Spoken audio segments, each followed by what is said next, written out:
Hey everyone, welcome back to Staying Strong for Marriages. I have a little scenario I want to throw at you, and it may be something that you're walking through or could walk through in the future.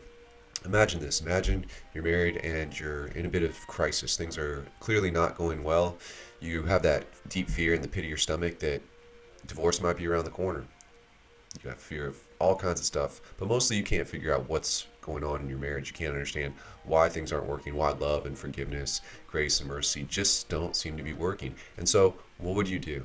You would probably ask your friends to pray for you. You would probably, it says there's strength in a multitude of counselors. So maybe you go talk to an elder. Maybe you sign up for $150 an hour counseling courses, marriage counseling courses, um, all kinds of things.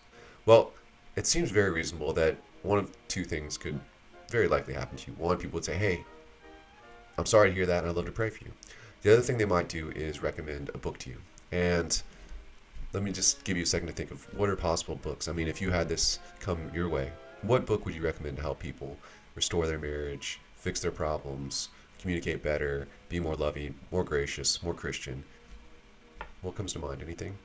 Well, I'm going to throw up a book that I think is a possibility right here, and you may have seen it before. It's The Love Dare. And look, this is a little bit of an old book. I realize that. But there's two reasons I picked it. One, because we're going to see in a second, this thing sold like crazy, and it continues to sell really well. I think it's spent over 100 weeks on the New York Times bestseller list in a certain category.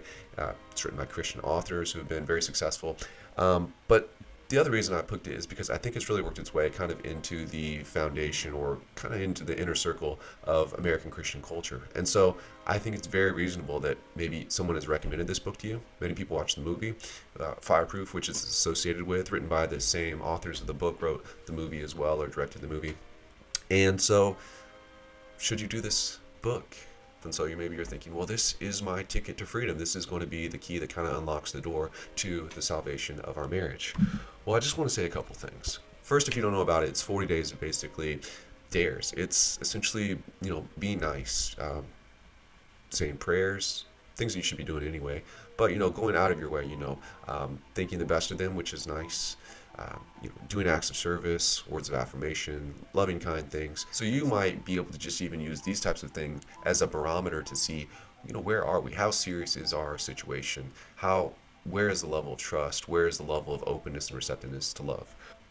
Disclaimer: if there's infidelity, if there is massive money problems, if there is some kind of feminism or some kind of thing that came from, say, past sexual sin, past sexual hurts, if there was molestation for either the husband or the wife when they were younger, if the kids are in jail or some kind of crazy stuff like that, making dinner, right, and vacuuming is not going to fix your problems. Okay, realize that. Sweet notes, it's not going to cut it. So if your major problem is you can't remember to vacuum every Wednesday, this is the book for you, right?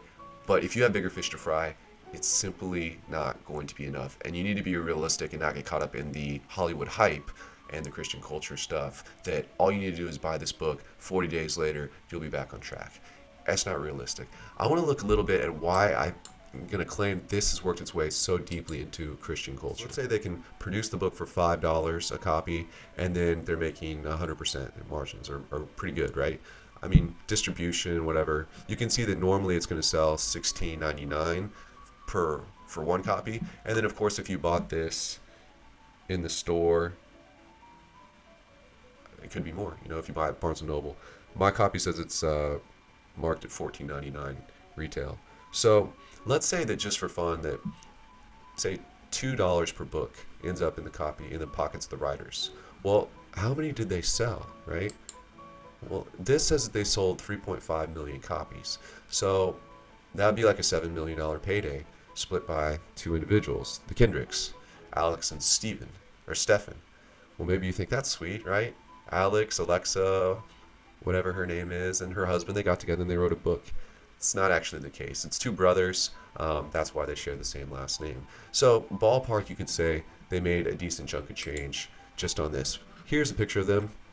And this kind of gives like a biography of their work or a filmography of their work. So their first one, Flywheel, 2002, they made like 37,000 in sales. Then they did Facing the Giants, a movie that I didn't see, but it's apparently a football movie, Christian kids. I do remember this scene. maybe I did see it, but where this like kid did this like plank and carried this other kid like kind of army crawl from end zone to end zone. So that was kind of dramatic. I don't remember anything else from the movie, but it says 41 million in sales. It's Christian DVD of the year. Well, I'm just going to highlight these really quick. Fireproof is their another movie. It says that it grossed nearly 33.5 million, and so of course you have a lot of cost and things that go to the production, but I think they're really smart. I mean, they basically took a book and they wrote it right into the middle of their script, right? So it's kind of a two for one, right? You see the movie and you're going to think, wow, I should pick up this book. This is great. My marriage is in crisis. And realize before you jump into this book, really, that this is part of a product line that these two brothers have really kind of come up with. And look, they definitely have their critics. I'm going to just highlight really quickly, if you're red pill, purple pill, you're into that kind of movement, you're really criticizing or looking thoughtfully and critically at Christian culture and wondering, is it really Christian anymore? And in what ways is it deviated? If you're like me, you're looking for answers of why the destruction of the family. Why has the church and Christianity not been able to kind of be the salt and light in the culture and redeem this institution that God loves? I think it's a great question. Well, Dalrock asked some of those same questions. He has a blog of many, many different things, but he is a Christian writer and he covers mostly Christian topics, often related to relationships, marriage and family, and things of that nature. Well, he does this article, and this is a long time ago, October 30th of 2011. I mean, that was 8 years ago. Firebombed. He really goes after these producers and after the whole Christianity that they're selling. What their big complaints are is that that the wife uses sexual manipulation, withholding of sex.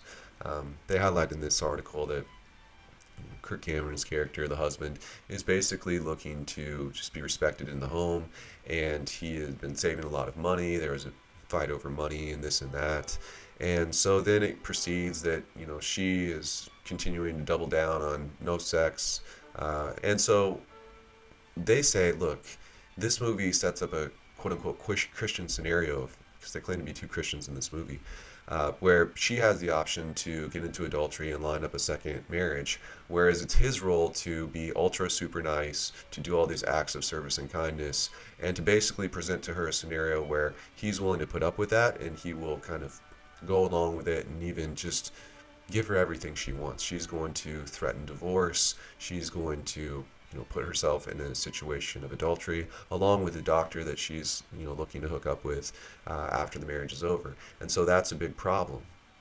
That doesn't seem to be very biblical in the eyes of this blogger. The wife in the movie gets really upset when Kirk Cameron's character, the husband, tries to call her to account.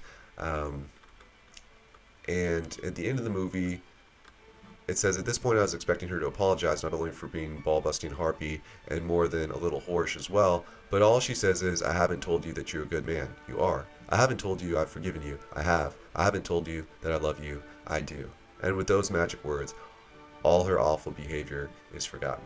See, that's the big criticism from this blogger, is that there is no accountability on her end, that we're left as viewers feeling that we should expect Christian women to hang around for marriage if they want to. There's no vows, there's no commitment, there's no accountability, that if a husband wants to hang on to his wife, that he has to bend over backwards, do everything that she wants whenever she threatens any kind of manipulation via divorce, via sexual manipulation, and that everyone should be cool with that story. My question is that really the true version of Christian marriage? If it's not, then we have to really ask ourselves, why has this done so well? If you're a guy and you're in a situation like this, a bad marriage, is it the wisdom of God to emulate Kirk Cameron's character, to be as nice as possible, to do all these things, to not call her out on her sin, to continue forward with no apology, no admission of wrong, anything like that? If you're a woman, are you being told that this is the wisdom of God to get what you want, and this is the path to a happy marriage? Is this the message that you may be receiving if you've watched these movies? And maybe you didn't catch it. I never caught it at first. It was a friend of mine recommended this blog to me a few years ago. Love him or hate him, this individual is a very analytical thinker and has a certain view of the world about why marriage is failing so frequently within the church. His hypothesis is that it's not Christianity anymore. We've been basically sold a bill of goods, quite literally, for millions of dollars, and we've gobbled it up hook, line, and sinker.